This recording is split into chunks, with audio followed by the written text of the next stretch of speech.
बिहार शिक्षक भर्ती की तैयारी करने वाले मेरे सभी भाई बहनों का स्वागत है। इस वीडियो में हम जानेंगे बिहार शिक्षक भर्ती में आपके किस प्रकार के प्रश्न पूछे जाएंगे। जी हाँ, प्रेस्टिज सेट के तौर पर लेंगे। ये पहली से पाँचवीं के लिए होगा, ये हमारा पहला सेट होगा। आप देखेंगे कि इसी प्रकार के प्रश्न आपको बिहार शिक्षक भर्ती के प्राथमिक लेवल में देखने को मिलेंगे। तो आइए इस वीडियो में देखते हैं कि किस प्रकार के प्रश्न आपको देखने को मिलेंगे। तो पहला प्रश्न आप देखेंगे कि भारतीय राष्ट्रीय कांग्रेस की स्थापना के समय निम्नलिखित में से कौन वायसराय था। आपको ये बताना है कि जो भारतीय राष्ट्रीय कांग्रेस की स्थापना हुई थी तो उस समय उस आपका वायसराय कौन था, आपको यही बताना है। तो आप देखेंगे कि उस समय आपका ये वायसराय आपका लॉर्ड डफलिन था। तो इस प्रकार से आपका विकल्प इसमें बी सही हो जाएगा। ऐसे ही आइए दूसरे प्रश्न को देखेंगे। दूसरे में देखेंगे पूछा है 19वीं शताब्दी के किस धार्मिक सुधार आंदोलन को राष्ट्रीयता की प्रेरणा प्रदान करने में योगदान नहीं है। आपको ये बताना है 19वीं शताब्दी के किस धार्मिक सुधार आंदोलन का राष्ट्रीयता की प्रेरणा प्रदान करने में योगदान नहीं है, आपको इसमें ये बताना है। तो आप देखेंगे कि उपयुक्त में से कोई नहीं, आपका ये हो जाएगा। ब्रह्म समाज दिया है, आर्य समाज दिया है और आपका थियोफिलिकल सोसाइटी दिया है, तो ये नहीं होगा। तो इस प्रकार से इनमें से आपका कोई नहीं, ई ऑप्शन हो जाएगा। आप देखेंगे कि ई ऑप्शन भी आपको बीपीएससी की परीक्षाओं में देखने को मिलता है। तो इस प्रकार से हमने इस सेट को डिजाइन किया है जो आपके लिए काफ़ी हेल्पफुल साबित होगा। आइए ऐसे ही तीसरे प्रश्न को देखते हैं। तीसरे में देखेंगे पूछा है निम्नलिखित में से किसने भारत में सती प्रथा उन्मूलन के लिए काम किया, आपको ये बताना है। आपके ऑप्शन आप देखेंगे, आपके ऑप्शन यहाँ पे दिए हुए हैं। तो ऑप्शन के हिसाब से जाएंगे तो आपके इसमें राजा राम मोहन राय हो जाएंगे। आइए ऐसे ही अगले प्रश्न को देखते हैं। तो कांग्रेस के छठे अधिवेशन के अध्यक्ष कौन से, आपको ये बताना है। जो कांग्रेस का छठा अधिवेशन हुआ था उसके अध्यक्ष कौन से, आपको ये बताना है। तो फिरोज शाह मेहता से छठे आपके अधिवेशन के अध्यक्ष, आप इस प्रकार से इसे ध्यान में रखेंगे। आप देखेंगे कि इसी प्रकार के प्रश्न आपको देखने को मिलेंगे। आइए ऐसे ही पांचवें प्रश्न को देखते हैं। निम्नलिखित में से किस जगह कांग्रेस का प्रथम सम्मेलन संपन्न हुआ था, आपको ये बताना है। आपके ऑप्शन दिए हुए हैं। ऑप्शन के हिसाब से जाएंगे तो ये आपका मुंबई में संपन्न हुआ था, जो उस समय बम्बई के नाम से जाना जाता था। तो इस प्रकार से इसमें आपका ये विकल्प सही हो जाएगा। आइए ऐसे ही छठे प्रश्न को देखते हैं। तो छठे प्रश्न में देखेंगे, आपसे पूछा है भारत में होम रूल आंदोलन किसने आरंभ किया था, आपको ये बताना है कि जो भारत में होम रूल आंदोलन हुआ था किसने आपका प्रारंभ किया था। आपके ऑप्शन यहाँ पे दिए हुए हैं। तो ऑप्शन के हिसाब से जाएंगे तो इसमें आपका एनी बेसेंट हो जाएगा, आप ध्यान में रखेंगे। आइए ऐसे ही सातवें प्रश्न को देखते हैं। तो गद्दर पार्टी के संस्थापक कौन से, आपको ये बताना है। आपके ऑप्शन दिए हुए हैं। ऑप्शन के हिसाब से जाएंगे तो इसमें से आपका गद्दर पार्टी का जो संस्थापक है उसका नाम नहीं दिया है, तो इसमें आपका उपरोक्त में से कोई नहीं हो जाएगा, आप ये ध्यान में रखेंगे। आइए वही आठवें प्रश्न को देखते हैं। तो बंगाल का विभाजन कब हुआ था, ये महत्वपूर्ण है। आप देखेंगे ऐसे प्रश्न आपको देखने को मिलेंगे। तो आपको ये बताना है कि बंगाल का विभाजन कब हुआ था। तो आप ऑप्शन के हिसाब से जाएंगे तो बंगाल का विभाजन 1905 में हुआ था। तो ये आपके लिए महत्वपूर्ण है। आप देखेंगे इस प्रकार के प्रश्न आपको देखने को मिलेंगे।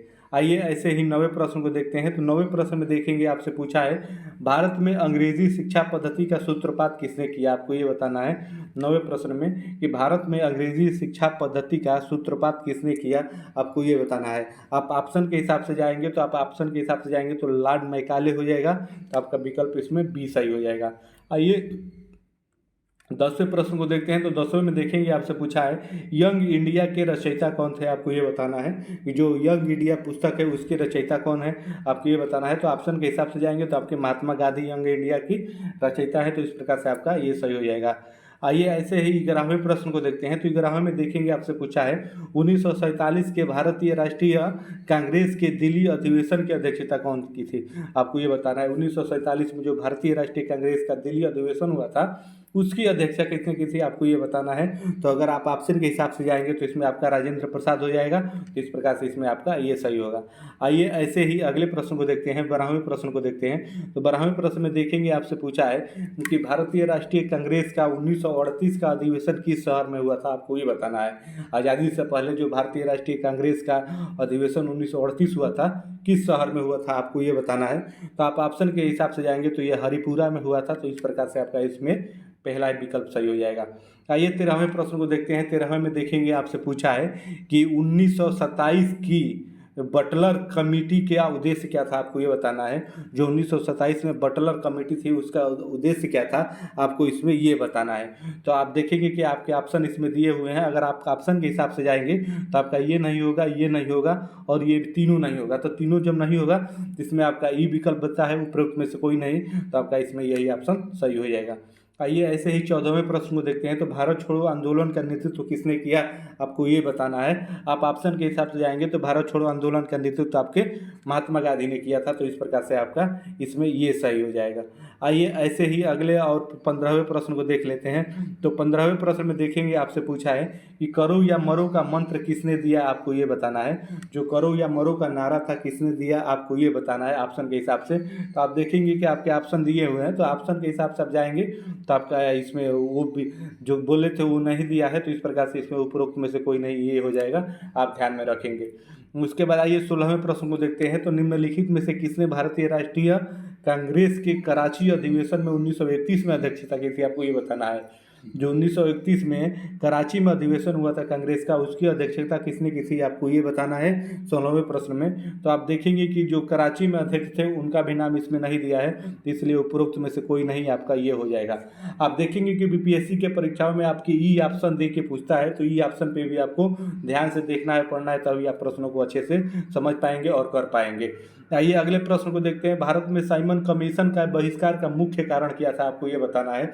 जो भारत में साइमन कमीशन का बहिष्कार का मुख्य कारण क्या था, तो आप अगर ऑप्शन के हिसाब से जाएंगे तो सभी सदस्य अंग्रेज थे, यही इसका मुख्य कारण था, तो इस प्रकार से आपका इसमें ये विकल्प सही हो जाएगा। आइए आगे देखते हैं।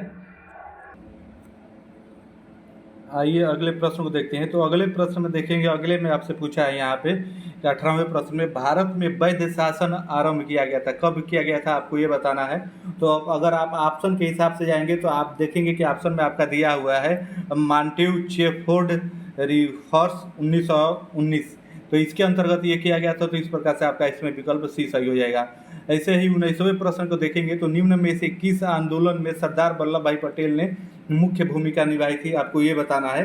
तो अगर आप ऑप्शन के हिसाब से जाएंगे तो जिसमें इन्होंने भूमिका निभाई थी वो आपका आंदोलन इसमें नहीं दिया है, तो इस प्रकार से इसमें से हो जाएगा ई ऑप्शन, उपरोक्त में से कोई नहीं। ई ऑप्शन को आपको अच्छे से देखना है, समझना है, क्योंकि ई ऑप्शन से जुड़े हुए प्रश्न आपके परीक्षा में काफ़ी देखने को मिलेंगे। आइए ऐसे ही 20वें प्रश्न को देखते हैं। कर्क रेखा के पास स्थित उष्णकटिबंधीय प्रदेश कौन है, आपको ये बताना है। जो कर्क रेखा है उसके पास स्थित उष्णकटिबंधीय प्रदेश कौन है, तो आपके बी ऑप्शन में आप देखेंगे आपके राजस्थान, झारखंड, पश्चिम बंगाल, मिजोरम दिया है, तो आपका यही विकल्प इसमें सही हो जाएगा।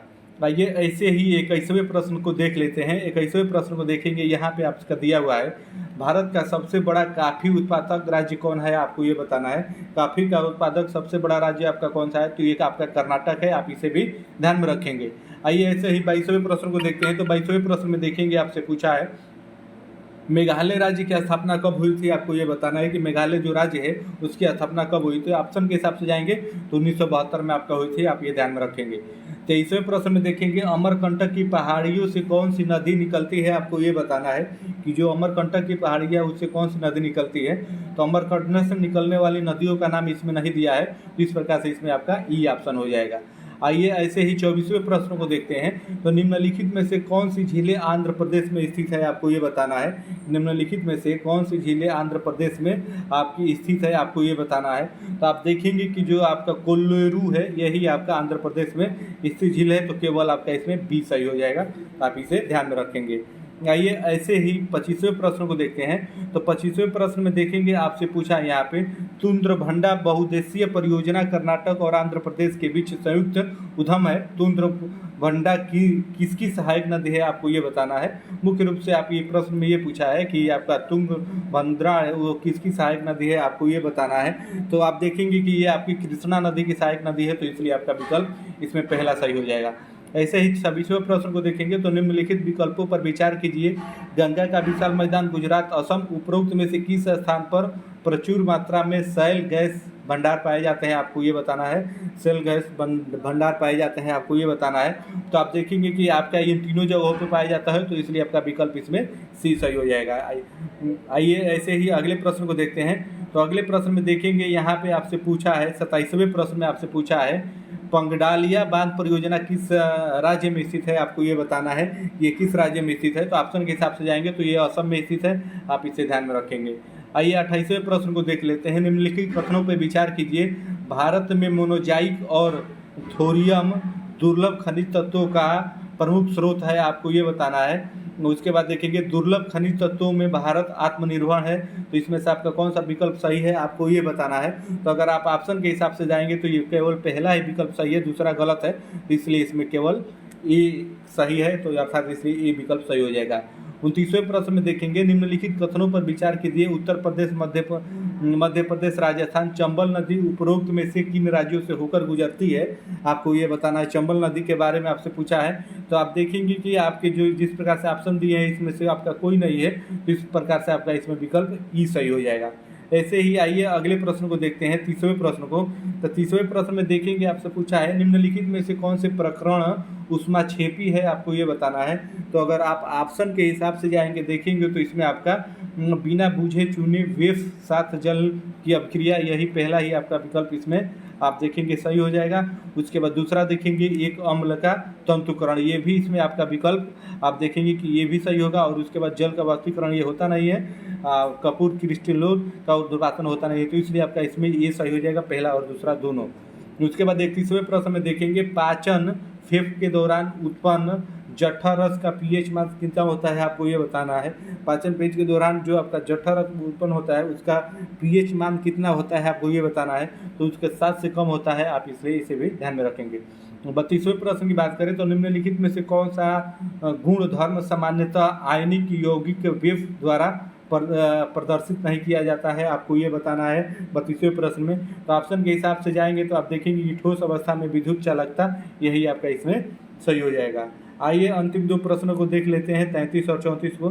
तो 33वें प्रश्न में देखेंगे आपसे पूछा है साबुन वेश अणु में होता है, क्या होता है, आपको यही बताना है। तो आप देखेंगे कि जल रागी शीर्ष तथा जल विरागी पिच पूछ, तो आपका ये पहला ही विकल्प इसमें सही हो जाएगा। 34वें प्रश्न की बात करें तो युक्त तो जो सभी कार्बनिक यौगिकों का आवश्यकता अवयव है संबंधित है, किससे संबंधित है, आपको ये बताना है। तो 34वें प्रश्न में आप देखेंगे कि आपका हो जाएगा समूह 14 से संबंधित है, तो इस प्रकार से ये है। आप देखेंगे कि इसी प्रकार के प्रश्न आपको बीपीएससी प्राथमिक लेवल की परीक्षा में आपको देखने को मिलेंगे। तो कैसे लगे ये प्रश्न, कैसी लगे वीडियो, कमेंट करके जरूर बताइएगा। इसके आगे वाले प्रश्न हम आपको अगली वीडियो में प्रोवाइड कराएंगे, तो इसके लिए आप हमारे चैनल को सब्सक्राइब करके हमसे जुड़ जाइए। तो फिर मिलते हैं आपसे नेक्स्ट वीडियो में, तब तक के लिए आप सभी को जय हिंद, धन्यवाद।